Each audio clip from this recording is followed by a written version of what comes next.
प्राचीन भारत की भूमि पर एक भयानक साया मंडरा रहा था।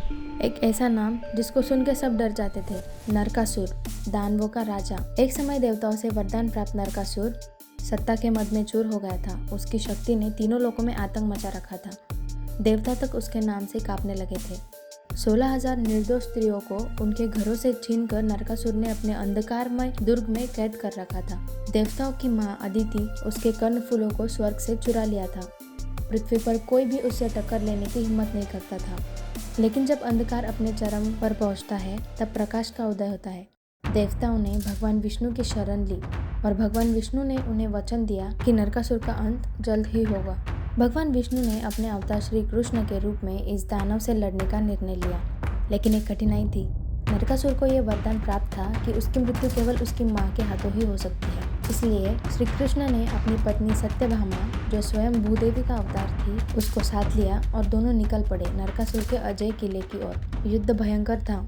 नरकासुर की सेना विशाल थी, उसका किला अभेद्य था, लेकिन श्री कृष्ण और सत्यभामा ने अपनी दिव्य शक्तियों से इस अंधकार का सामना किया। तीरों की बौछार, तलवारों की टकराहट, दोनों योद्धा अंततः नरकासुर के समक्ष खड़े हो गए। नरकासुर बोला, तुम मुझसे टकराने की हिम्मत कैसे कर सकते हो? नरकासुर को कोई नहीं हरा सकता। युद्ध के दौरान नरकासुर ने श्री कृष्ण पर वार किया। पल भर के लिए संसार थम सा गया, लेकिन नरकासुर को यह नहीं पता था कि उसकी मां सत्यभामा भूदेवी उसे देख रही थी और उस क्रोध की घड़ी में सत्यभामा ने अंतिम तीर छोड़ा और इसी अंतिम सांस के साथ नरकासुर धराशायी हो गया।